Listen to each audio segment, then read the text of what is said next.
The champ is here. We will definitely not shut up and dribble. The champ is here. I must be the greatest. The champ is here. I'm going to continue to stand with the people. The champ is here. I will not lose. I'm a bad man. I took up the world. Yes, welcome. You could have been anywhere in the world, but you're here with we. I got my man, MH. MH. What's good, brother? Appreciate it, brother. Hey, I got excited on that one, right? Yeah, you did. That's all good. It's a lie, right? So we got to get like the juices flowing on that, man. You ready to do this, man? Should we just start bringing them in and get to go on the July jump in? Let's do it. All right, summer edition. Summer edition. All right, let's start bringing them in the room. Call them out when you see them, brother. Mr. Isaiah Green, Birdie, good to see you. Kalani, EP. What's up, y'all? What's good? Everybody doing? All right. I'm hungover. Why you hungover, nephew? Went to the UFC fights last night. Had one too many. So I gotta nurse that. But hair of the dog, so let's go. Well, as always, thank you all for joining us. We'll kind of get to the business at hand, man. We got a couple topics, and then always feel free to add comments or we're gonna have the people live chatting too, so we'll look out for those comments. But I think MH and I really kind of had a damn great conversation. So I don't know how many baseball fans we have on here. CEO is driving, so he said he may chime in on the live comment. But we asked a great question, man. Like, where are we as a culture with baseball, right? Like, we're on the 75th anniversary of Jackie Robinson, right? Like, this is the 75th anniversary of someone that really is a pioneer in the game. And I don't really know how much we deal with baseball. So we just kind of, I don't know if you saw that episode. I mean, if you saw the episode, we hit on a lot of things, but just wanted to ask our question, like, what do you guys feel baseball can do? And how do we lose it as a culture? Or did we lose it as a culture? Maybe that's just me and MH's assessment. Did we lose it as a culture? I mean, yeah, do we have it as a culture? I mean, has baseball always been our culture? Man, I mean, touche, right? Like that's a great question. But I think that depending on where you're from, and I think so some of the references we picked up was heavily in the East Coast. I think baseball was kind of bigger, so a lot of the guys that we've talked to as far as on the East Coast, and like even the guy who's the president, they're all like East Coast. So there was like a real big push and love for baseball. Like, they were playing stickball in the park and things like that. And even, growing up in Florida and on that side, like baseball was kind of like a part of growing up. You played little league baseball before like AAU camps got so prevalent, and before it got so traveled. So I really think that it was a part of the culture. I mean, hell, Yankee hat's like one of the top hats that you have, right? So there's affiliation with that in the culture, I believe. Anybody else disagree or have thoughts? I would say that's not true. Like, baseball used to be our culture. Like, that was the sport to be in. Like, if you talk to any of your grandparents or any of them, they would tell you baseball was that sport, and it was because of Jackie Robinson. Like, everybody wanted to play baseball. This was before basketball was popular. This was before the NFL was popular. Like, everybody wanted to play baseball. Over time, I mean, as you think about our communities, we don't get the financial support like other communities. So like when I grew up, like we all played baseball. I played baseball from T-ball all the way through high school. Like we all played baseball. That was the thing. And as that time went on, you start to see like a slip. Like once Ken Griffey retired, you saw that whole slip where nobody started playing baseball anymore. And then Jordan came along. Like Jordan came along and it changed everything. Because you have to think about it. Baseball at one time was the highest rated sport in the world. Like it was the number one rating. It was bigger than the NFL. NFL only been on top for like 20 years now. Before then, it was all baseball. Baseball was the number one rated sport. It was the most watched sport. It's as a whole is like falling apart though. Like they did like some bad things, I think marketing wise. Now they're trying to bring it all back. That like they didn't really try to grow their game like other sports like the NBA did. and the NFL did. And So they what can they their do to grow the ways. game? Or is it too late? Well, no, it's not too late because they have programs now where they're reaching out to underprivileged communities and they're training people on baseball. Like a lot of the kids I know now, like my nephew, he plays baseball, left-hander, pitcher in high school, and he loves it. But I think it's another generation that's coming up because baseball has put the money in to all these communities to make sure it happened. And a lot of people we like to use that excuse like, well, we can't afford like bats and balls and stuff like that. I was like, man, I think it's just we don't teach our kids how to play baseball because you got all these kids from Cuba playing with sticks and a ball, and they the best players in the league. They don't have no equipment. They're the best players in the league. So I think it's as a community, as a culture, we just we love basketball. We like flashiness. We like to dunk on people. We like to score touchdowns, jump over people. Like I think that's the and baseball doesn't have that. And then every time you see a baseball player that tries to do that, they beat him. Like they scored his head. Or if you see a bat flip, bat flips is dope. Like I hit a home run, I want to celebrate. But for some reason in baseball, people poo-poo on it and players get mad, and next thing you know, you got a fastball coming high and tight at your next bat. And it's you want to touch on that because Pops shed some light. So when he talked about the kind of the age limits of things, right? Yeah, another thing that I appreciate everybody jumping on. Something I don't think we touched on last time we talked about this was just the process it takes to actually get into the Major League Baseball. And I know Kyler Murray is another part of our conversation today, but he's an example of it where he's been in the NFL for 3 years and now he's making, close to $200 million. Whereas if you play baseball, he still might be in AAA or he may just now be getting to Major League Baseball, right? So I think that plays a part into, I guess, not just our culture, but everybody, kids wanting to succeed as quick as possible. I think it plays a part in that. And then my pops touch on the scholarships into college and just by the sheer numbers in there, there's not the volume of full ride scholarships and opportunities to continue playing in college as there is in basketball and football. So I think those are two major things that are happening at the grassroots level that carries into the professional level that obviously carries into the less than 7% of African Americans right now playing in the Major League Baseball. But to that point too, though, right? You talked about different financial situations, right? Because at least baseball, two things. I think one, you're talking about the position. So anytime we talk about a quarterback versus, any other position playing baseball, it's a whole different look, I believe, right? Because there's only, 32 of those, right? Like when you're talking about different positions. So I could understand that choice. And then the guaranteed part of it, right? Because baseball's guaranteed money contract wise, right? Like we got Bobby Bonilla Day for a reason. So that nigga been out the league for a minute. He's still getting paid. So I think that's one of the kind of juxtapositions, about that. You know what though? I grew up playing baseball and softball long before I played basketball. Long before I played. And I played through the boys club. I played through PAL. I played through another organization that was in the inner city. However, I distinctly remember even in the 80s and early 90s, every time we played, we had to drive out to the suburbs to play.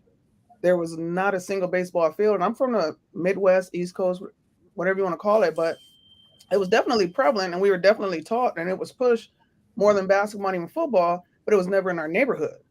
Like every time we played, we had to be driven out or bused to a game, which was fine. And it didn't matter much then, but I look back at it now, you can drive through any predominantly African-American neighborhood and there's not a baseball field in sight. There's grass, but there's not a dedicated baseball field.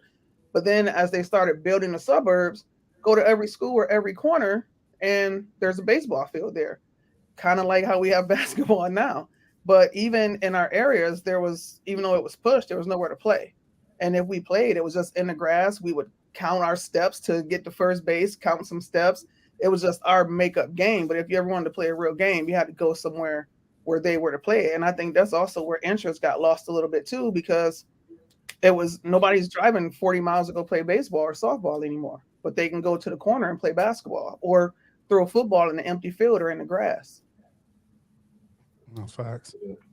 And they are putting together programs. And like I said, we definitely talked about that on the episode. So if you missed that, here's that plug, that shout out. Please go back and check that episode, man. And then like leave comments because, it's just interesting. And it's so funny now after we've had that, and MH, you can speak to this too. Like after we had that conversation, like I just started paying attention to so much more like basketball things, right? Baseball things, that just came up, and I think that was right before the All-Star weekend we did that show, right? Yeah, I mean, and Gene hit on it, man. I think in that era of the 90s and late 80s and early 90s, I don't know an athlete that was more marketable than Griffey outside of Jordan, right? I mean, it was Jordan, and then if it wasn't Jordan, it was Griffey.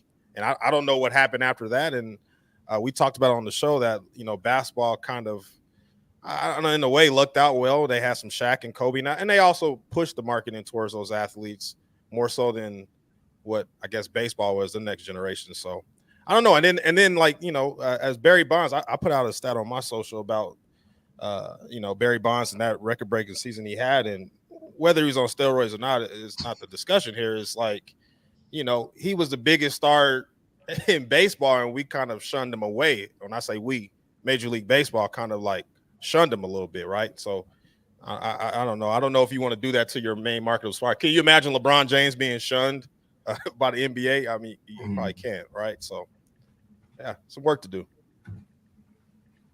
All right. Anything else on that before we move forward? Yeah, and I just say this, like, so when we talked, I talked like my dad and ran a little league and stuff like that, and it was just a loaded little league. Like Josh Beckett was in there, Carl Crawford was in there, like it was just a loaded little league, and we played against everybody. And I think back then it was like more people would play together because like the communities, like I stayed in South Park, but the suburbs wasn't that far away from us, so we had like a neutral ground site where we all were playing baseball at. And I tell the kids all the time, I was like, man, listen, take baseball serious. Baseball does have an issue. Once you get to the majors, you have to do 7 years. 7 years of service. I mean, now you might do a redeal after like 3 to 4 years where you might get paid like a big lump sum per year. And you saying that 7 years is before their retirement stuff kicks in? Yeah, right? before you get that big contract. Your big deal. And you got baseball players right now. A dude turned down $450 million and was like, nope. I'm more on the market. Like 450 guaranteed. I'm more on the market. Like I'd rather go to free agency because I know I'm gonna get more. And it's just, good points. Yeah. Baseball. I'm gonna tell you, it's like baseball. Like long term, baseball is the way to go. Injury wise, no CTE, and you just have a better lifespan after sports. Since you gave me some correlation to talk about MH's favorite topic. This wasn't on the show schedule. Yeah, don't. He said don't. All right. So what are the thoughts on CTE? Is it a real thing? Because I'll let MH give you his definition of if it's real or not. But sad story though, but linking it, the story was Demaryius Thomas was just, found, they did the research on him and he passed. It's been a year and a half now. And they said he was in stage 2, which I didn't know it had different stages. But, MH is really a proponent for CTE. Man, so I don't make it sound like dinosaurs. Like, I don't believe in dinosaurs, so don't make it sound like that. But I know legitimately CTE is real. I guess I feel like it's too broad of a diagnosis, if I put it that way.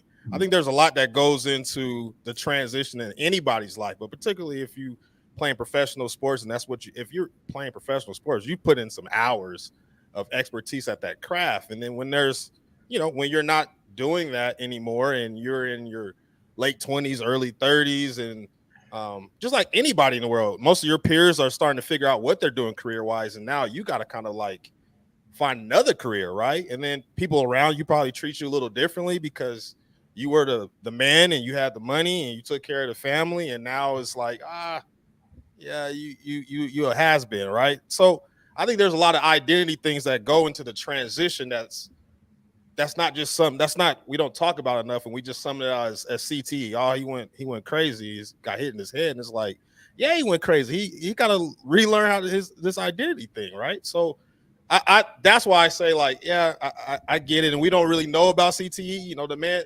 A flight attendant can have CTE for all we know, but we just sum it up to football players getting hit in the head and that's why they go crazy. I just feel like there's just more to it. That's all I'm saying.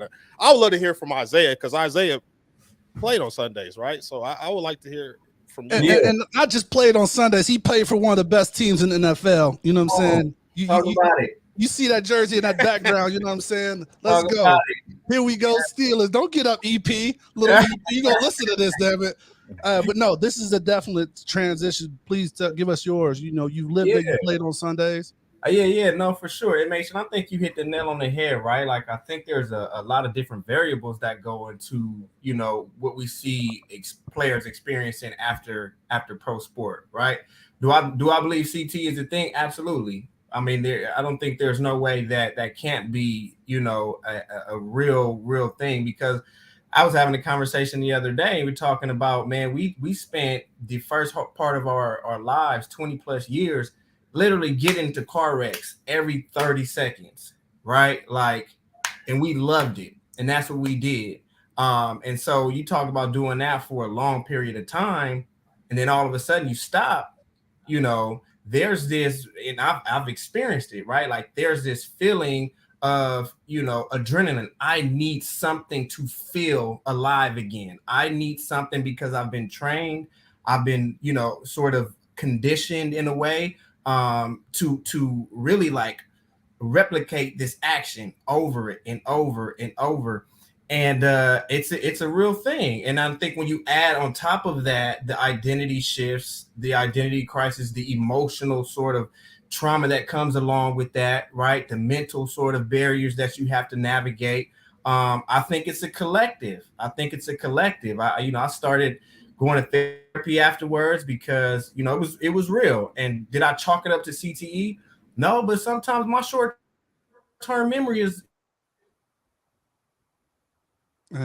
He's getting into it, and you know, like sometimes I'm like, it's a word right on the top of my, you know, right on the tip of my tongue. But it's like, okay, there it is, you know. And I'm not chalking that up to CTE in general, you know, but I do think that after I'm 32, my birthday's coming up, you know, after 20 plus years of constant banging, you know what I mean? Like, there's effects that come along with that. And like you said, and additionally, 30, you know, you end at 27, 28.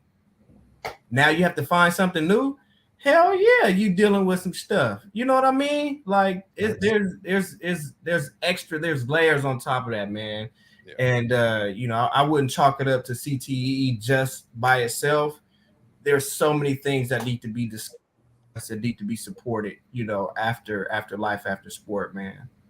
It's definitely a real thing, and I think you guys both kind of hit that combination. But you know, it was in the news, and just kind of, you know, rest in peace to him. And you know, it's an ongoing thing, right? Like, it's all these things that, you know, people didn't have, you know, ADHD when we were little. Like, you know, you just got a spanking and was told to sit your ass down somewhere, right? Like, you know, people didn't have, you know, some of these dietary, you know, things. You know, you just, your stomach hurt, and your mom told you to, you know, drink some Pepto-Bismol or go poo-poo, right? So as these things, you know, we're getting smarter, right? As we kind of advance in life, you know. So, all right, changing the topic, switching up, and I'm gonna hit Kalani, and then B, I want you to follow up with. All right, so one of our recent shows, we had another great question, right? So MH and I went back and forth. It was a locker room episode, and we talked about what would you pay for, right? What event would you spend your hard-earned money? And we kept it to sporting events, right? Because we are black in sports. So we each had kind of like a list, and MH's list was, of course, superior, man. He put some thought into this, but I was kind of bougie on what I would spend my money, right? And because we work in sports, right? So that's part of, I guess, the love and hate with that situation. So what would you spend your hard-earned money on? Sporting event, and it could be historical, because that's where we had to go to kind of get some of my things. So I don't know if you wanted to share, MH, what you said yours was, or you want to just let the panel kind of go for theirs at first. No, I'm interested in hearing everybody else's. I got some comments, but I'll be quiet. What you got, Kalani? You got to get off of me first. I don't know. That's tough. You guys had some time to think about it. As you know, just lifelong Redskins fan. So What team was being that? that I may never see them in the Super Bowl, I would spend my hard-earned money if they ever make it there. And it might not ever happen. But that's what I would spend my if there was one thing I had to spend my hard-earned money on, it would be that. And then I'd also bet against them at the sports book. So if they win, I'm happy. If they lose, I at least get some bread. And then I got him down here with his Cowboys hat on. So yeah, I don't even know him, and he's on my list already. I made a lot of people's list. You know, it is what it is. Don't worry, Eric. It's y'all's years this year. Don't worry. It's our year every year, man. It's always their year. Yeah, it's always our year. Yeah. The only thing I can say definitively is that we'll take the top of the division. So, and then you get there and you have a bye, and then you lose in the second round. Yeah. But yeah, and then Aaron Rodgers send you home. Listen, Right. I don't want to talk about it. All right, it's a love-hate relationship. All I'm saying is Dez caught it. That's it. I'm gonna move on. B, what you got, man? NBA. So my goal is to be at front row seats of my favorite players in the NBA, NFL. Front row, not in the suites. Maybe World Cup would be what I spend my money on. But the money I spend is proportional to the time I'm willing to spend doing something. So I'd rather spend my time watching NBA, NFL, so I'm more likely to spend more money to go to events to do those sports.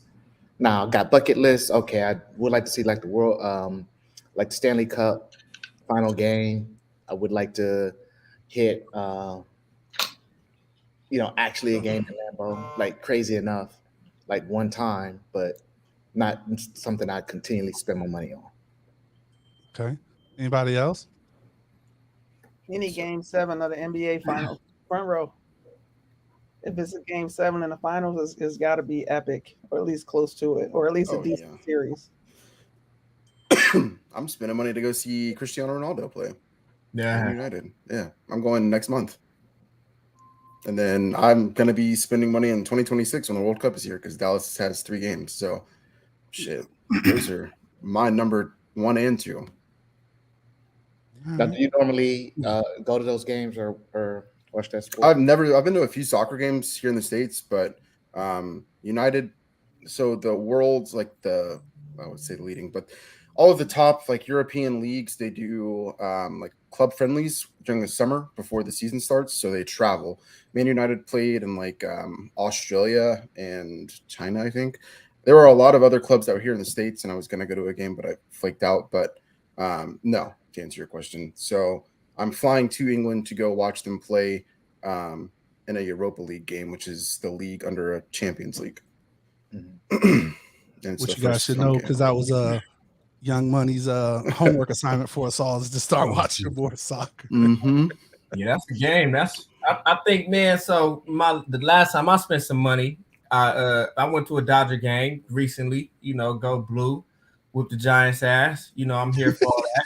Let's go. I'm here for all that. What I wouldn't spend my money on. I'll tell you this: I went to the game, and I'm thinking I'm going to buy a shirt at the game. I'm decked out. Dodger blue. I went in there. Shirts was like $60. I was like, I bought the tickets, but I couldn't buy the shirt. And I'm thinking, okay, maybe I'll just invest into a jersey, a Dodger jersey. Just a little something that I could be okay with. I went to the guy, said, "Yo, how much is that jersey?" He told me $200. I said, "Get the fuck out of here." I was like, oh, okay, so that's what I wouldn't spend my money on that. But bucket list, I do like bucket list action. I would spend my money to go see Serena play overseas. Like I would love to see Serena play while we still have her. I would spend a bag for that. So I appreciate that, Isaiah, because that was on my list too. And EJ apparently know Tiger Woods and Mike Tyson. So So he just Debo on my list, but nah, Serena will be on Serena on my list for sure. I said Serena. I agreed with that. Like, so that's why I said his list was good. When he said like Serena at Wimbledon would be amazing. Like, she's the GOAT. Like, hands down. Like, we can have all kind of GOAT conversations of who you want to say LeBron, Jordan, all time, and all of that stuff. Jordan. Serena's the GOAT. Yeah, and I've seen Serena play one time, and she lost when I went. Oh, so I'm like, yeah, I'm just a. I'll take it. I'll take it, Kwani, or because you're in the industry. So did you pay for it? I did not. But it wasn't Wimbledon though. I mean, like Wimbledon's in different. You know, she was in Indian Hills. It's in that one of the tournaments they have in California, and so yeah, no, I did not pay. So it looks like we have a Tampa Bay Bucks fan on. Yeah. So Alex is talking about Tampa Bay to the Super Bowl. I know they just lost their center and they lost a lot of front line and Tom don't like pressure. So we'll see. See how that goes. And he ain't a Bucks fan. He's a Brady fan. I'm not gonna lie to you. He's a Patriots fan. He's a Brady hopper. I'm not gonna hold it. That's my life. That's my ride or die. That's my ace right there. But shout out to Alex always on the show. He's a Brady fan. Him. I agree with him as much as I can, but it's hard because he's got 7. So I'm just a Brady hater. So. Nah. I say mine is F1 in Monaco, like on the yacht watching the race. Yeah. That's what I want to do. Oh, so you put the location. So on the yacht. On the yacht. Because you know, in my all the yachts are lined up. Not just the all paddock. The yachts are lined up on the race by the racetrack. May or may not be watching the race on the bucket list and the prayer list. I did I've done the Super Bowl. Saw my Packers in the Super Bowl. I saw my Astros in the World Series. Lord. So was that before or after the cheating? Yeah. Don't be a hater. I mean, I would get up and take my shirt off, but I just got this unfinished pec tattoo, so I can't, you know. Sound like a Cowboy fan. Just unfinished business. Just unfit. Oh no! Wow. I'm not gonna get into it with you. I'm sorry, man. I'm gonna let you make it today. I get it a lot. You know, I'll shoulder this. Cowboys love. Cowboys. They're taking it this year. You know. I love to see LeBron play in the Game 7. I mean, I'm a Laker fan, so I mean, anytime talk about the Lakers getting into the the finals, I love to see LeBron play in the Game 7. That'll be smooth. If I could go back, I would have loved to see Dirk play in 2011. That would. I saw that. That's my math GOAT right there. You saw that? You were there? Damn. You had all the events. Right. Once again, so like if you watch the episode, I was just saying like I didn't come accustomed to certain things in life. And there's just not a lot that I'm gonna. I mean, even like in Isaiah, like you had your name on your back, so it's not a lot of people's jerseys you're gonna put on your back or put your money into, right? But you were just like, here I'm at the game, I'm gonna, attempt to support. Let me go look at it. So it's just, yeah, man. I don't know, man. There's not a lot that I was gonna do, but Serena is definitely one of them that I definitely go check out for sure. For sure. All right, for real. So, kind of rolling into the black quarterback conversation is kind of coming up, and it's underlying, right? So I don't know if you've seen the news, but they were just talking about Kyler Murray and his contract that he just recently signed, right? So he got the bag, but then there was this addendum or clause that was in it talking about studying, and it was like disrespectful, like told him he only needed to get 4 hours of studying in a 5 or 7 day week. So why was that clause put in there? And then they were just talking like it makes him seem like he's not cognitive or he's not putting enough work and effort in his craft. And then, it caused some other players to speak out. And of course, Lamar's going through his kind of contract journey to where he's betting on himself. And there's just a lot of speculation of should he go? Why should he go? Having his mom or whoever his representation is. So it's just kind of like that creeping underlying kind of thoughts about black quarterbacks. I don't know if you guys seen it, your thoughts on it, jump in. Anybody have a comment, thoughts? Yeah, there's always been this. I was getting ready to say there's always just been this. I mean, as far as I've played ball, there's always been this paradigm around black quarterbacks not being competent enough to play the game. And I asked somebody the question the other day, like, how do you change people's philosophies, right? Like, the philosophy of black men not being able to be competent enough at this position, right? Like, is it information, like experience? What is it?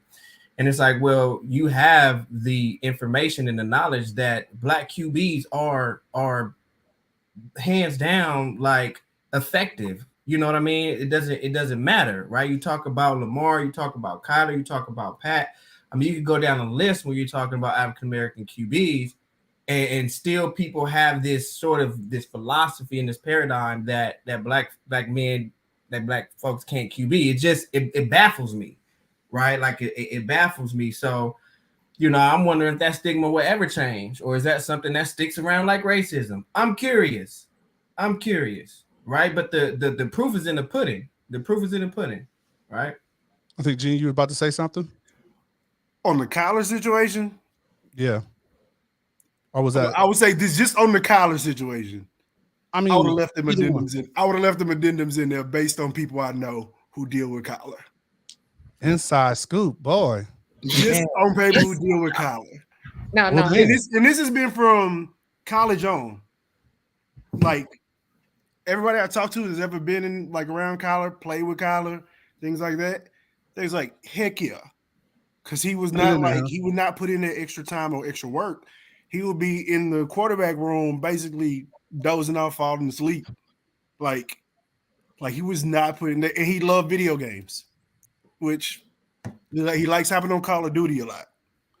And so they put that stat out there. They said like his numbers went down when the new Call of Duty came out. Like they did, some research said his performance went down whenever the new game came out. So that's because as soon as I said, I thought like everybody else, I was like, oh, that's racist as hell. Did not like shot a text, and I was like, hey, what's up with this? And they was like, if you knew.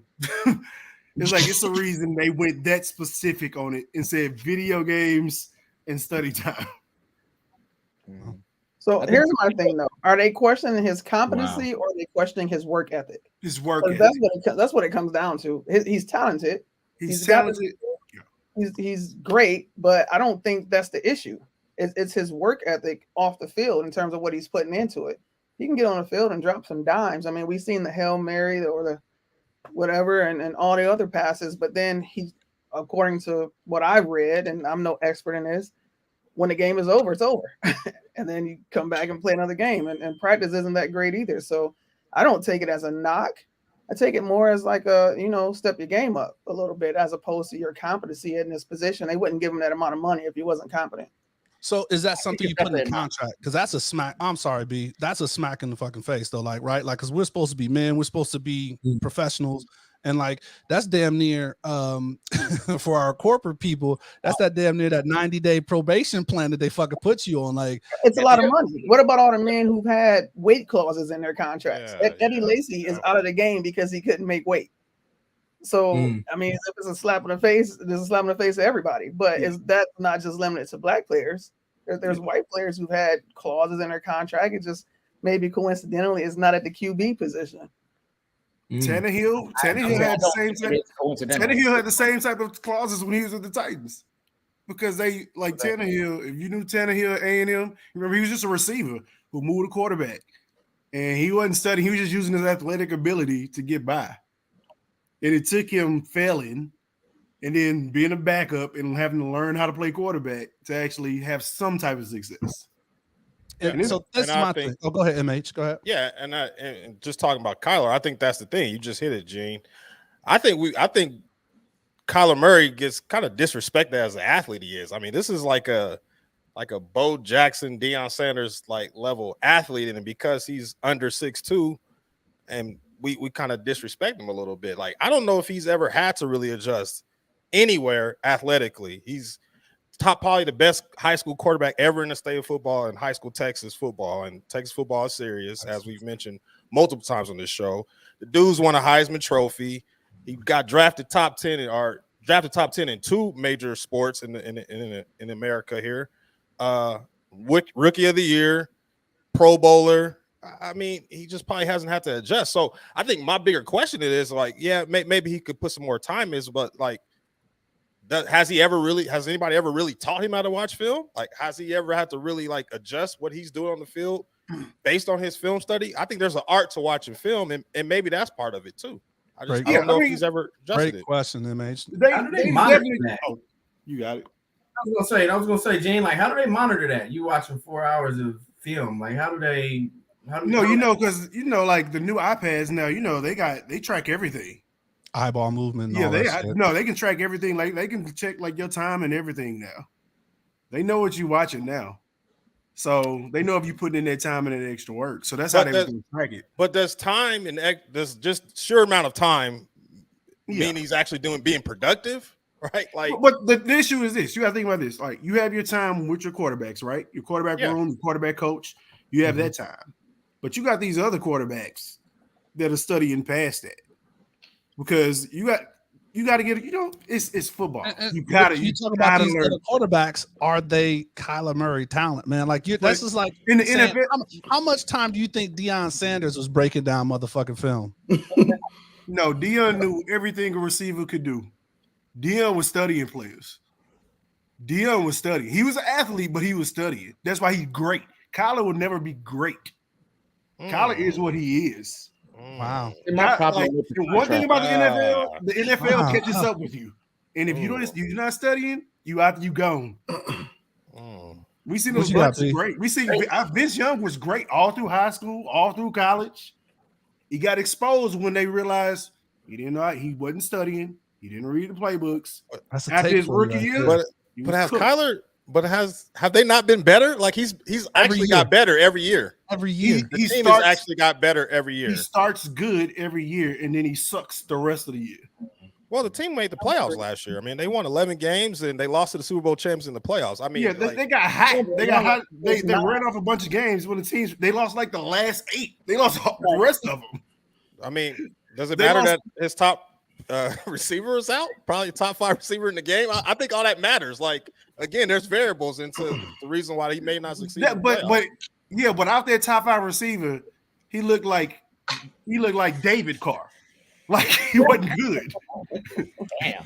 He was terrible. He was terrible. It's cool. It's cool. He looked like poo after that. Like and that exposed you. David Carr looked good when Andre Johnson was on the field. Yeah. Poo. But then when Andre Johnson wasn't on the field, what was David Carr? Yeah. He was poo. We'll see. To me, Lamar is better than Kyler. I don't disagree. I'm sorry. Go ahead, B. No, man. Like, I think this argument is taking us down the wrong path. That's why I don't like the contract. I think it puts black athletes in negative light. I think it's also shedding light because I think I agree with you. I don't know all the details and the facts about every player's contract. I'm sure they got a lot of stipulations in there. But why are we hearing so much more about Kyler Murray and his deal if a lot of other players have gotten similar types of things? And it's also telling me if all of these things are true, just putting on my business hat says that that's not worth $230 million.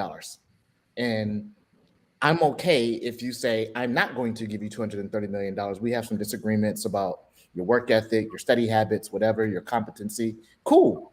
Your number is not that, and be willing to take the heat from that perspective. But I think it sheds light on the disparity between how black professionals, not just sports, black professionals are treated differently in the workplace than other players. And it's not about whether or not you're good or not, because white, black, blue, or green, some are good, some are bad. And that's not race specific. Bro, why are you putting this out there? Kyler deserves some of this too, because remember at the end of the season he finished the year talking to half the coaching staff. He scrubbed his own social media of the Cardinals. He also tweeted some stuff about moving on or whatever he tweeted. So he deserves some of the criticism. He was really putting himself out there. I mean, you're a professional. He signed a contract too, so he agreed with something. So yeah, right. But he's a professional athlete, which you mentioned, black male. Why is he being treated different? Well, how many of the white male quarterbacks or dominant players on our team are scrubbing their social media of their accounts. I mean, Aaron Rodgers does the same thing, and he gets the same criticism. So I don't think it's necessarily a knock on him being black. It's about what he did before this contract came. He put as much information out there about it as anybody else. Well, I don't know. This is definitely a good debate, and I think there's ways we could look at it, right? Because there's missteps by all sides, right? Yeah. And then, like, all of this conversation we just had, the team removed the fucking addendum. So what does that say, right? So, like, you sit there and you say all of these things about, we got Gene, we're going to start calling him Scoops with his inside connections, say, that shit should be in there, all of these things. And then the team goes, oh, man, we just playing. We just going to have remove that. Let me tell you why they did that. Because we mean it. We're in a world right now where everything comes off as racist. So you got a whole white owner, a whole white organization putting it into this contract. So that's why they're gonna do it. That's why they removed it, because they don't want the smoke or the backlash from all the social media hype and all the social media activists. They don't want to deal with it. Can I ask you this? If it walks like a duck and talks like a duck, what is it? Quack, quack. So, like, if you believe, like, it's one thing to, like, say, like, oh, y'all thinking we racist and we gonna take the shit out. Like, no, like, they was like, oh, well, you have an inkling. Somebody sitting there like, yo, that shit does look a little fishy, man. Like, maybe we should, you know what I mean? Like, how we handle it. Like, I'm not saying it was racist, but, like, I mean, when at some point, somebody was like, when it came out, it started trending about this whole addendum, like this whole thing. And you had people calling out, telling them, oh, that's racist and all this other stuff. You had all the talking heads saying the same thing.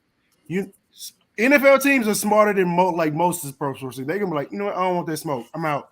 The Texans, you know what the Texans did with Watson's situation? They paid all them girls. They had nothing to do with anything. They're like, you know what? We're gonna pay you. We done. Getting out of this. They're like, they don't want none of that smoke. They had some fingers in the water as well, though. Yeah, they were helping out. They was like, you know what? They created the non-disclosure for this thing. Yeah, to hand out. That's like, you know what? Let me give you this money and we done. Like, they getting out of situations. They're like, no, it's not worth it. Those fights not worth it. So just take the addendum out. Nice. All right. Anything else on that? Anybody? MH, I see you. Go ahead. Go ahead. No, I'm good. I'm good. And it's not worth it because this dude is a top 10 level quarterback in NFL. Whether he's studying a lot or not, I don't know. He's a top 10. Top 15, however you want to. He's a better half, and the reason why he's getting paid $200-something million. He's a better half of quarterback. Baker Mayfield's not getting paid that. No, I mean, there's a reason for it, right? So, like, I'm gonna tell you this. G just hit you with What? Kyler Murray would not be a starting quarterback in 3 years. Wait, you say he won't be a quarterback in 3 years? He won't be a starter. He will be off the Cardinals in 3 years. Birdie, what you think, Birdie? I know enough to know that how bad he gonna get exposed and how. I can make that, EJ. Put a mark on that. He said it today. Yeah. For Okay. years. I'm liking the Cardinals. The Cardinals look better and better in the NFC this year. Well, we spliced this show up. We posted this on social, so that's definitely going on social. Okay, 3 years not being a starting quarterback. Whew, man. Hot take Gene is in the back. Let's go. Ooh, that's just by performance, not by injury, just performance. Just performance. I got you. Oh, I got you. They paid him all that money not to last 3 years. That's correct. That's a sniff. That is, something we don't know. That's a sniff. Hey, if we ready, man, set us up for the AB, man, while I look this up, man. Oh, I don't know, man. Y'all know I like AB. he's funny to me, but he was at Rolling Loud, and I think he's extended his off the field career, and he's starting to do big things. So I just want, if anybody saw his performance, what's your thoughts on AB? What's your thoughts on his performance? EJ, go ahead and hit that track, man, because that's double platinum. Go ahead and hit that track. So we messed with AB. Real dance, AB. Shout out to my dog AB, man. Real dance, AB. So yeah, what was the cross? How was he in camp and stuff like that? AB, you know what? a lot of people see AB from that media lens, right? Like, and I mean, look at the guy, right? Like, he out there doing what he do, okay? But when I play with AB, man, I can't get over MH face right, man. When I play with AB, man, I keep it 100 with you, man. AB was probably one of, if not the hardest working cat I ever met when it came to ball. Like, he was a dog. He was business savvy. He was sound mind when it came to what he wanted and what he was capable of doing, and he carried himself like that. And he was one of the best in the league for years.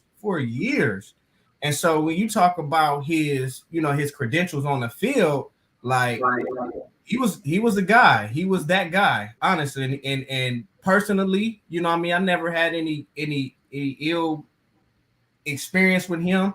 It was always love. It was always good.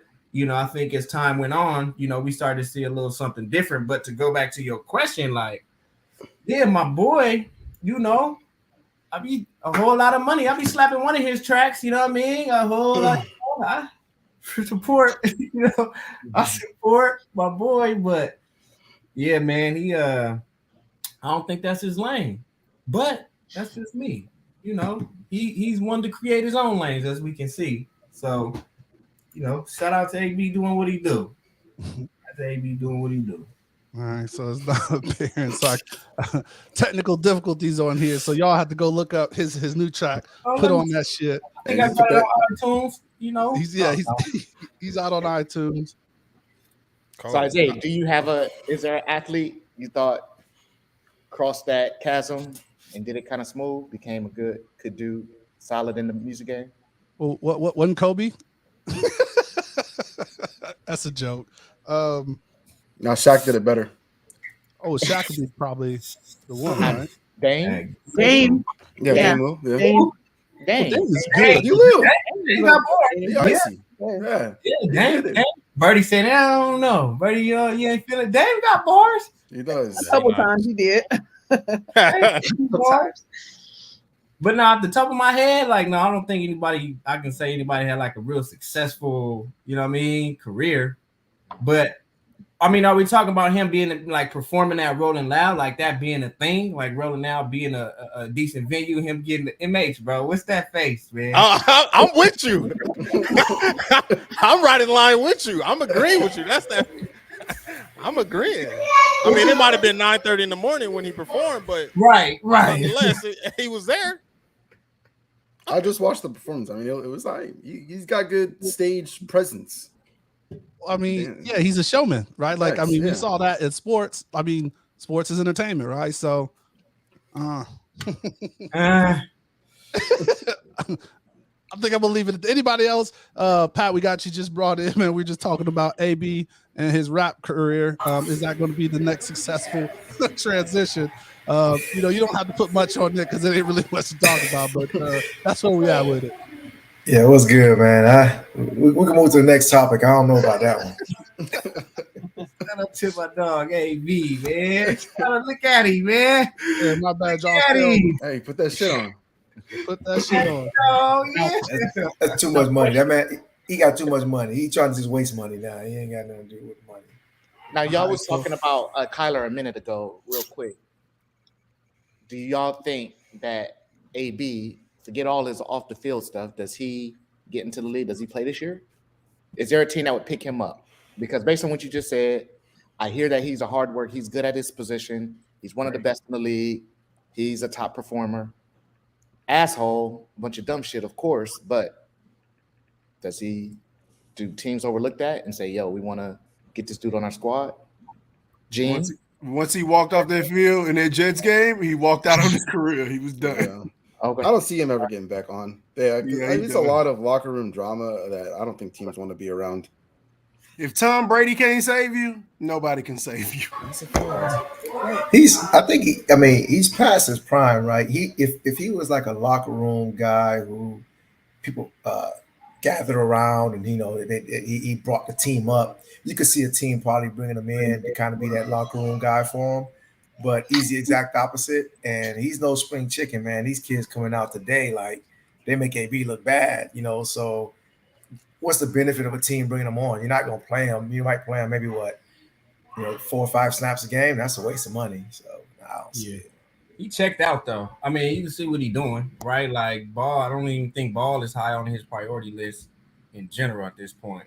You know what I mean? So, that'll be my question. Like, would he even want to come back and play? That and be a top performer? Like, I can't see AB just going out there getting 5 catches a game and being okay with that. You know what I mean? Like, just because I know the type of player and person he is, like he wants to be great at what he does. And so would he put his personally? I don't think he even put himself in that position. Plus he rapping. Plus he put you know what I mean, and a whole lot of money. Shit on. Cold. Put that shit on. All right. Cold with it too.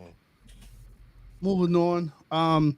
This month announced a couple of Billies, as your guy, Khaled would say. They announced the King, LeBron James first, and then they announced Tiger as 2 of the black billionaires. Who do you think would be the next athlete that's going to enter the realm? Like, I like to think, people put yes on. I mean, these NFL, these NBA contracts are getting big. Who do you guys think would be the next Billy in sports? Shit, Bradley Bill. I don't know how this. Wait, he keeps signing new contracts. God. He said Bradley Bill. He stayed getting the super max. I don't know. He's got 2 deals over $200 million just by himself.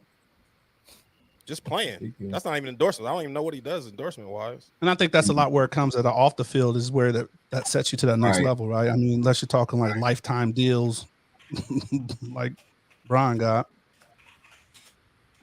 Any guesses or hints of this if we look at just kind of like the timeline of who's out there right now and what they're doing? I'm actually surprised you don't see baseball players because, they usually get them big long-term contracts, them and soccer players, but I just don't see. I mean, KD, if KD was more out there, I think KD has that opportunity.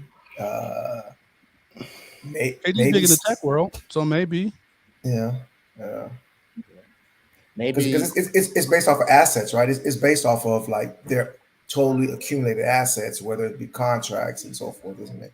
I believe that's how Forbes calculates it. Yeah. This is total assets. I think Steph has potential. He's likable enough, but at the same time, he's a little bit behind. I mean, LeBron and Tiger both started this as teenagers, pretty much. Yeah. So Steph is a little bit behind, but he might have enough potential to catch up to him, especially after winning this year. Yeah. In world sports, I think Messi will be next. Who's that? Leo Messi, second best soccer player in the world actively. Yeah, I'm surprised he's not there already though, because I mean he signed some real contracts though back this past couple ones. Yeah, but I just looked up his net worth. It's $600 million according to Google. But I think with endorsements and everything, he'll make that in the next 3 to 5. Where's Serena at nowadays? 90 million. I just looked. She ain't even close. She's not even close. Okay. She's pushing 100 million. Damn, she finds her and her husband though, right? Shit. Right. I would say KD. I would say KD. Yeah. Who? KD. Kevin Durant. Yeah, I heard you, KD. This dude's running startups and creating a SPAC and all of that. Like he's creating a rocket ship outside of the NBA, and that stuff explodes real quick. Media too, right? He's got a media company. Media and all of that. Like he's looking for the next Uber or the next Lyft. Like a unicorn. All the time when you're on the playoffs. I'm fired. I'm a KD hater. Sorry. All right, man. I was like Lewis Hamilton. Right? You think Lewis? I mean, I think Lewis Hamilton to get there. Yeah. What are some of the things that what makes him stand out? Because I mean, of course, what he's leading the way in Formula One. Like yes, Formula One, but he has like a bunch of this international business, and he don't spend like a lot. You gotta think about it. Because he get almost 100 million plus a year. It's fucking crazy. On Formula One alone, just racing.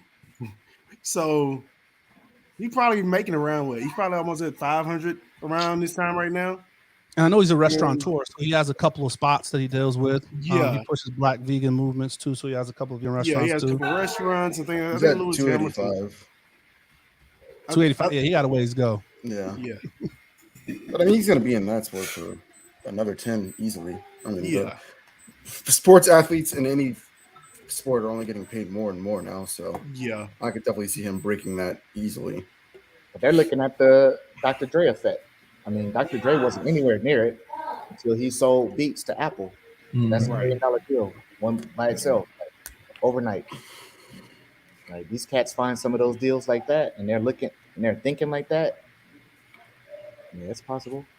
I mean, has it been just Jordan, Braun, and Tiger? I think so. Yep. In the athlete space, yeah, boy, Jordan, Braun, Tiger. Yeah. And LeBron is the first to do it while actually playing. Is that correct? That's wow. Yep. Yeah. People gonna miss Bron when he gone, man. Like I don't feel like Bron. I don't want to go there. I don't want to go there, but I just feel like people don't give Bron his flowers, man. Like whether you like him or you're the Kobe fan or Jordan fan, don't matter. Like what we're seeing right now, probably we'll never see again. And I'm being real with that. I feel like people look past that, man. Like this dude is brilliant. I want to see him off the court stuff now. Like on the court stuff, to me, he made me hate the way the NBA move and how players move. Off the court, I'm waiting to see that part of his career. What he did on the court, the NBA is literally teams are suffering in the red right now because of LeBron. Why? Because he made his own decisions? Because he started making his own decisions? No, that's fine. I would give LeBron this. LeBron played his contracts out. That's what he did. The other players, they're not doing that. They just getting out of their deals and just getting traded, and it's making the NBA trash. It's like if I go to a city that I don't want to be in, I'm gonna play this rookie deal and get me the hell up out of here. Is there any correlation? Is there any correlation between that and the whole NIL with kids being able to go to one school, sign and leave after a year? Same concept, right? I mean, my only 2 cents is it starts them off early, right? Because someone already said that a lot of people have to catch up. So Tiger and LeBron have been doing business moves right off the joint. So I think this starts into being in a business savvy mind now. How they get there, like because NIL, it's still the wild west. So Right. But I also thought I had a conversation the other day. I think it does sort of leverage these young athletes for life after sport too, right? Because you have to sort of get these deals that fit your niche and your lane. You know what I mean? And so you really you have to start thinking about, okay, you know, how can I leverage my likeness and what is my likeness, right? And so you start creating this vision for yourself outside of just and this pathway for yourself outside of sport. I think it's a good deal. I mean, there's still a lot of things to iron out, but I think it's a good start for transitioning from the sport.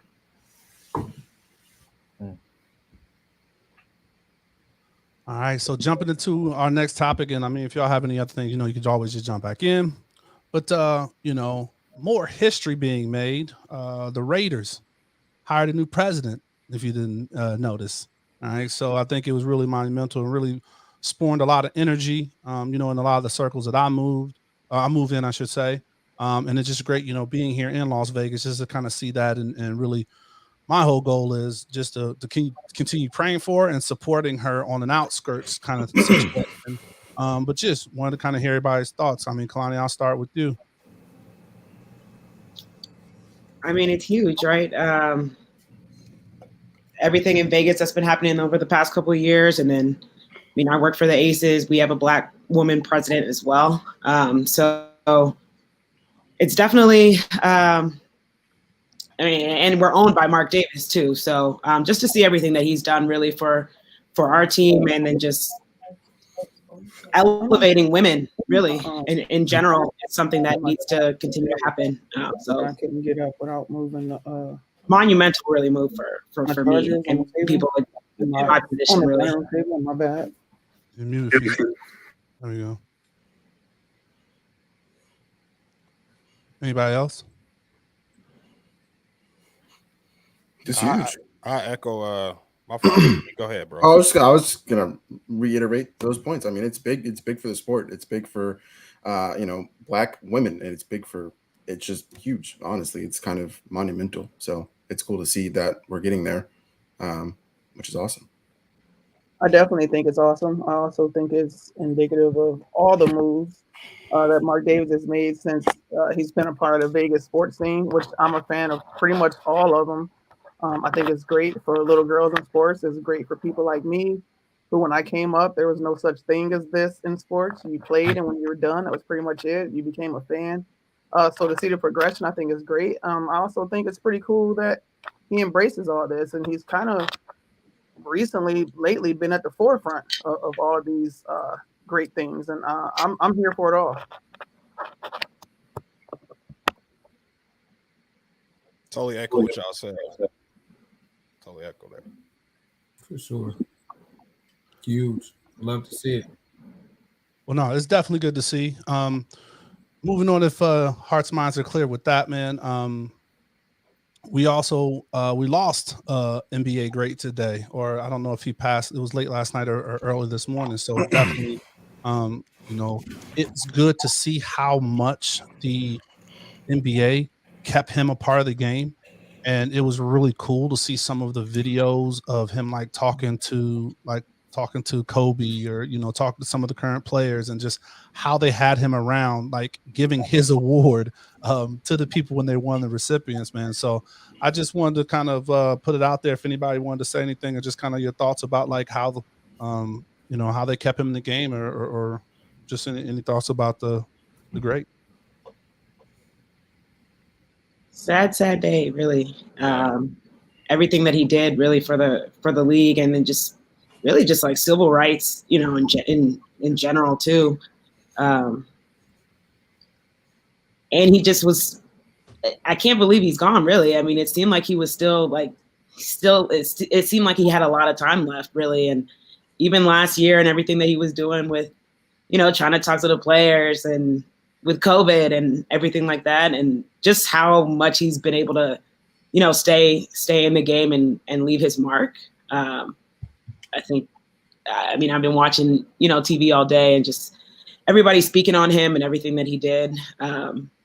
It's, he'll definitely be missed, but never forgotten. Well, it's cool you made it to the 75th anniversary, season, right? To be honored and around and welcomed and that love. It's just like you said, Kalani. I echo that as well. It just seems shocking. I didn't hear of any health concerns or anything like that. And of course we all know no one's promised tomorrow, but it was just kind of definitely a shock, to see on the timeline and just to see that come up. I was never a fan of his personally, because growing up it was Lakers or die. So I could never get behind him as a player or person. And then recently I started reading about him, and I was like, wow, how could I have missed this? And I was just reading today how when he was in Boston as a player, his house was getting broken into by the fans because they didn't like him. And how they were writing articles about him being a racist as opposed to other people being racist against him. And I was like, to go through that in the city where you live, work, and make your money and play, and then to have to endure that all day while still trying to overcome other issues. I mean, it was just pretty impressive in itself. And it was definitely just eye-opening, some of the things that he went through in his career there. And then I began to understand why, I remember when he boycotted his own, jersey retirement ceremony and all that stuff. And I didn't understand those things when I was younger, but it just kind of started to click in the last couple of years. And that was just pretty, to me, not many people could withstand that, coming home to people that you're, entertaining and performing for, but at the same time, they're stabbing you in your back every day or doing things to you. And it's crazy, right? This is one of the reasons, I think I love this and, other platforms, is because we often in sports only look at these athletes as our entertainment, right? They're there to serve us, to, provide enjoyment for us, but we don't recognize that they're a whole ass human, right? And that they have multiple layers until we look into them, right? And it's fun to hate them because if they're your rival team, right. But if we take that time and we get to learn, and so for these guys creating these media companies and getting to tell these other stories, and getting to tell stories about themselves, you get to know more about them. So, thanks, Bertie, for sharing that, man, because I do believe that's big. Because it's like, they're part of our lives from the sport and entertainment aspect, but they also could be part of our lives or have more similarities, once we learn some of the backstories or, what their philanthropic kind of, endeavors are. All right. So with that, we want to wrap it up, but we always want to show love and show light to who's in the room, so not everybody knows everybody in here. So, I'm just going to start off from my bottom and go all the way to the top, finishing up with MH and myself. So from my bottom, I got KD. Why don't you kind of introduce yourself and tell the people in the room who you do, what you do if you want to, or just say hi. It doesn't have to be that serious. Hey, no, just kidding. Kalani Dantley. I know EJ we used to work together with the Raiders. I now work for the Las Vegas Aces. From DC originally. I wouldn't be a Redskins fan otherwise. DC everything. Huge Steph Curry fan. Yeah, that's me. I like it. King Gene. Mr. Sellout, 2021 consecutive sellouts, man. Tell the people. 21. Let's go. Gene, work for the UFC. I'm the vice president of marketing and ticketing for the UFC. Originally from Houston, by way of Louisiana. So, yeah, that's it. Let's go. H-Time. Let's go. And they both failed to mention that they're on the board of Black Sports Professionals. We're on the board for Black Sports Professionals. Las Vegas chapter. Our good friend EJ. Thank you for bringing us all together. Let's go. Pity Pat. Take yourself off mute and tell the people. Yeah, my bad. What's good now? Patrick, known EJ for a long time. Originally from Miami, Florida. Live in Houston now. What's that? What else? That's probably the most interesting things I could think of right now. Entrepreneur. Game on trucks coming to a city local near you, trying to get me to buy one. All right, B, you're up, man. Tell the people. What's up? I'm Brandon, out in Vegas, been in marketing and in tech for quite a bit of time on the board of Black Sports Professionals. Let's go, B. I appreciate y'all bringing me on here, meeting all of y'all. See more of this, see more of y'all talking about these topics that need to be talked about. So that's why I'm here. There it is.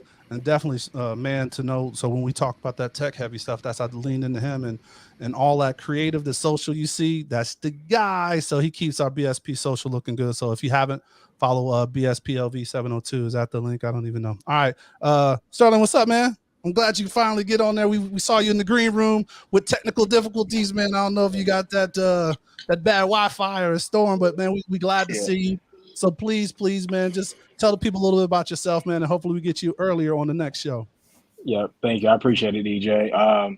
Again, my name is Sterling Littlejohn. Just recently, a few months ago, got hired with the Las Vegas Raiders as community relations manager. Before that, I actually worked in Indianapolis, Indiana, as community relations coordinator for USA Track and Field. So I'm thankful to be on and definitely excited. Thank you. Let's go. And he's definitely heavy on our social, man. He always comments and contributes. So, man, we definitely thank you for that, man. So keep that up. All right, so switched up on me, man. We're gonna go to my nephew, Eric. Man, you up? I'm actually not in the sports industry at all. Just a fan. I watch everything. So, as you can kind of tell, soccer's my joy, though. But I have my own podcast, which is fun. Space Bar Podcast, pretty lit. I stream on Twitch. I'm just here. I vibe. Let's go. All right, IG, Mr. IG. Yes, yeah. What's going on? MH, appreciate y'all, man, putting this together. This was a great time. Isaiah, LA native. What am I doing now, man? I'm working with this huge local nonprofit here down in Fresno, California, man. Just doing some great work around the city, making sure that people have what they need. And yeah, I mean, I got a question for Brennan, man. Hey, what type of computer you got, bro? Yo shit is clean, bro. It's just camera, bro. It's camera. Is that an iPhone? I'm just no. It's a Sony camera. Okay, yeah, you doing good. I'm switch it up. But anyway, man, yeah, Isaiah, I appreciate y'all, man. Sterling, Hey, congratulations with the new hire, man, with the Raider Nation, man. Good stuff. And appreciate y'all. Had a good time. Absolutely. Awesome. All right. So we see the HNIC of sports in Las Vegas just jumped on, man. I appreciate you making the time. I know we got to unmute you first though, but we know you're probably in between, keeping us up to date on the latest and the greatest of Las Vegas sports. And then you got your show tonight, but what's up, man? Introduce yourself to the people. Get off of mute though. Uh-oh, you got that bad Wi-Fi too?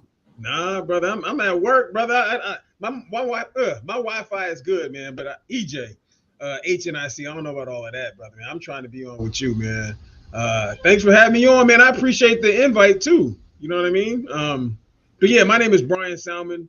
For some reason, I can't see everybody. It's got a solo shot of me. There we go. I want to look at y'all. I don't want to look at me. Nobody want to see me. But yeah, man, I work at Channel 3. I do the sports up there. And I see a lot of faces on here I recognize, man. I remember Eric from last time I was on with you, man. Sterling, congratulations, man. I just heard you got on with the RJ. Is that what that? Was it Sterling? Raiders. Oh, the Raiders. You just got on with the Raiders? Yeah, I had an R in it. It was close. Congratulations, brother. Congratulations, Thank man. you. I do a little bit of freelance work with the Raiders. Actually, something to airing tonight, the training camp special with Eric Allen in the studio over there. So, anyway, I just love seeing us, man. I really love seeing us. Folks is doing big things, man, and EJ giving them the platform to talk about it, man. So thanks for having me, brother. I appreciate you. Absolutely. And like I said, man, I know you are in between like the news, your show tonight. So I mean, all of you guys, man, I always appreciate everybody that spends any time.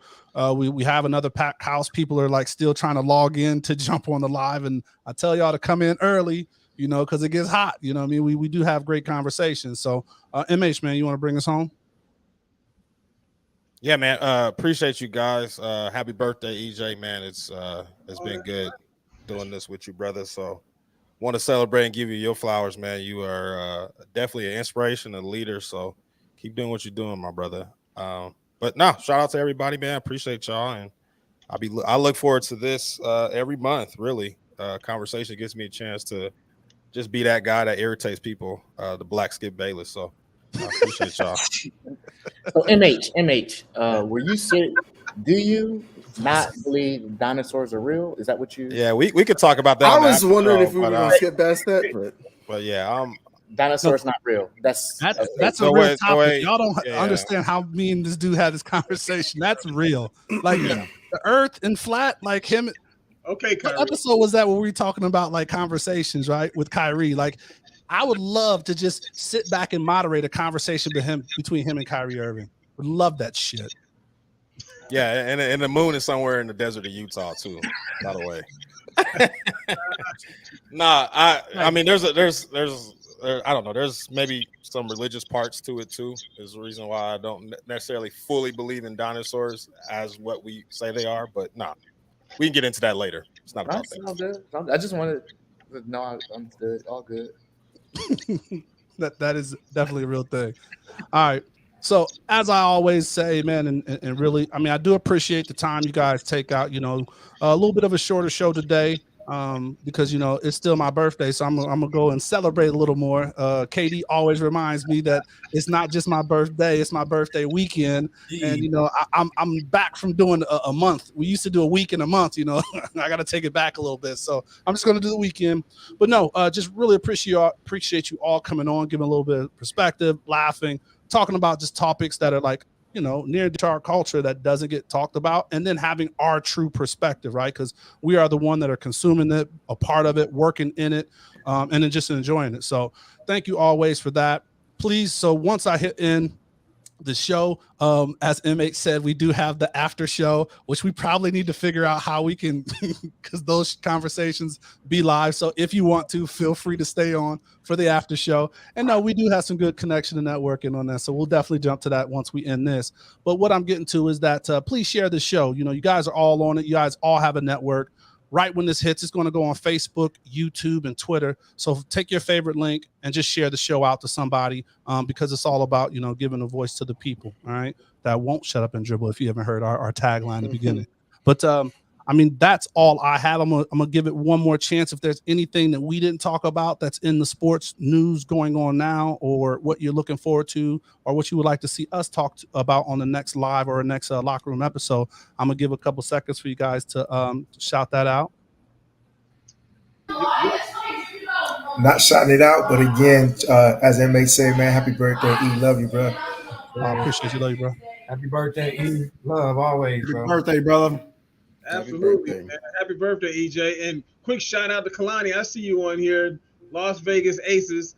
I don't know if you two, EJ, share the same horoscope, because didn't she just have a birthday like a week ago or something like that, right? That's right. She didn't quite make it into I the missed Leo. Leo season. I missed Leo season by a couple days. That's only me and IG. Isaiah's a Leo on here, B. So we got his birthday coming up. Okay. Happy And, late birthday, Kalani. Thank you.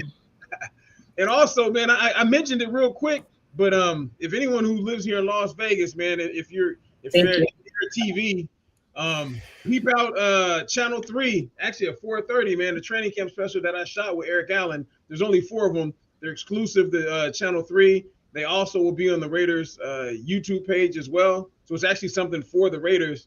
Yeah, Sterling, you can check that out, man. Just just some support for your guy, man. I'm trying to do some good work with the silver and black, man. So I appreciate that. Absolutely.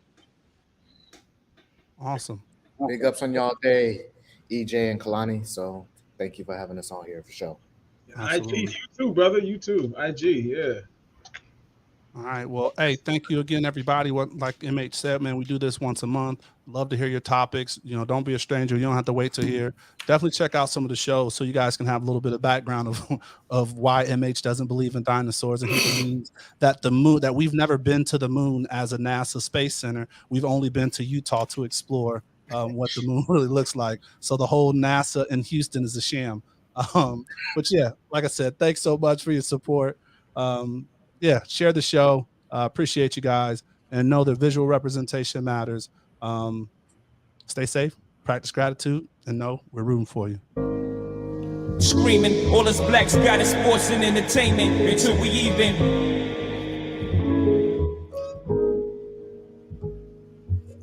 Assuming I'm rooting for everybody that's black. Yeah. Yeah. Assuming I'm rooting for everybody that's black. Look. Assuming I'm rooting for everybody that's black. Spent about 2 racks on handmade new rags. Assuming I'm rooting for everybody that's black. That's everybody from sports to college class to rap and back.